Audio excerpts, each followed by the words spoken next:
Така, здравейте потребители на YouTube. В момента няма как да ви покажа моят приятел, но това е каналът One Games България, така че не се очудвайте защо съм написал едно Games България. Това е просто, защото ма кефи да е така и нали смисъл.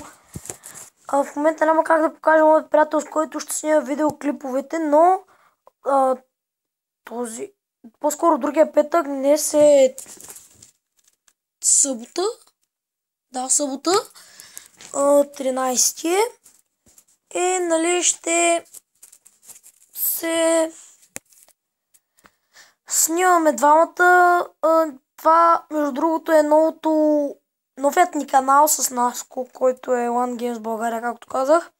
Предишният ни канал имаше още двама-трима, които сигурно са дали паролата на някакви, които нали са хакнали канала, така че се извинявам.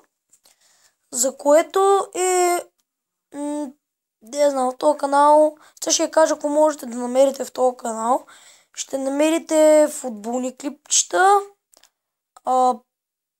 игри, туториали, влогове, предизвикателства. Като цяло много работи. И между другото няма да ги правим само аз и той, ще се включва и братовчетка ми, която да я знам, забравих да кажа, че е 13 декември, не 13 януари или 13 октомври или да я знам. И този клип ще бъде качен след малко. Да, петък ще направим един влог, дори можем да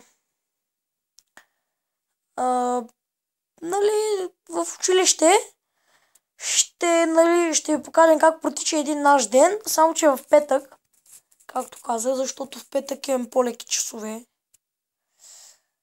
И за това, не за друго.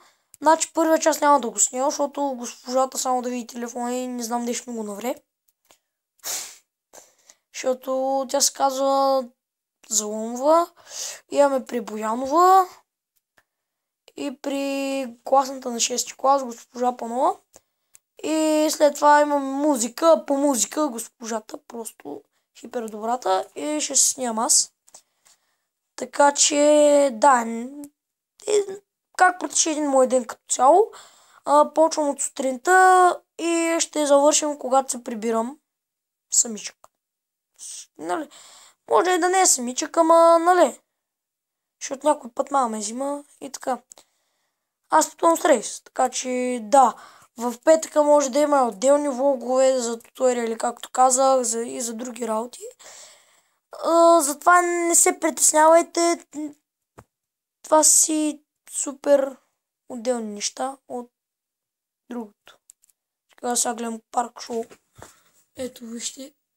Гледам парк шоу, защото съм як. И това беше като цяло този влог. Надявам се ви е харесал. Ако е така, дайте едно палче нагоре, абонирайте се и изразявайте вашето мнение в коментарите.